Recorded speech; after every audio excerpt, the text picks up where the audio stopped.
တော့ကမ်းလက်များပရဟိတအဖွဲ့ဘုန်းကြီးကျောင်းမှာလာတဲခုပြီးရောအဲ့လိုစီမရှိကမ်းမရှိဖြစ်တယ်လို့ဘုရားဘာသာဘုန်းကြီးကျောင်းအပေါ်မှာလာပြီးတော့တောက်စားမှုရဲ့ပျော်ပါသွားတဲ့ဗီဒီယိုဖိုင်အကောင့်နဲ့ဟာပါတင်ပြကမ်းလက်များ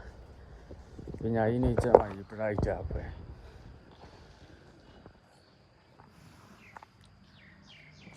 ကလောမြင်းဆိုင်ကုန်းကြည်ပါမြင်းဆိုင်ကုန်းဘုန်းကြီးကျောင်းမှာလာပြီးတောက်စားပျော်ပါပြီးတော့အဲ့ဒါထားသွားတဲ့ဟာ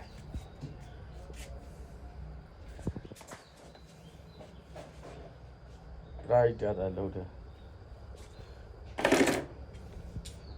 ဘုန်းကြီးကျောင်းမှမသိလူစိတ်မရှိတဲ့တရားဝါး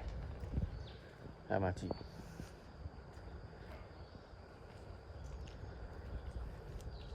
တကဘာလုံးလူခန်းစားဘုန်းကြီးကျောင်းလာပြီးတော့အရက်တောက်မူးရစ်ပြီးတညာလုံးတောက်စားနေတဲ့ဟာဒီတော့ကန်းနမနဲ့လည်းပေါ့ဒီက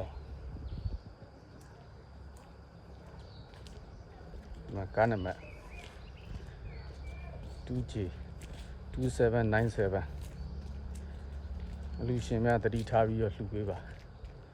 ပညာရေးနဲ့ကျန်းမာရေးမိထီလာမြို့ဘုန်းကြီးကျောင်းမှာတောက်စားမှုရစ်ပြီးတော့လှုပ်ချင်တာလှုပ်ဟဲ့တောက်စားပြီးတော့ဒီမှာလာပြီးပျော်ပါနေကြ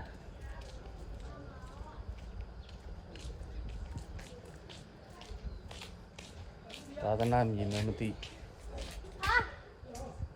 မှာအရက်ပလင်းနေကြည့်ဒါလားပရဟိတအဖွဲ့ဟ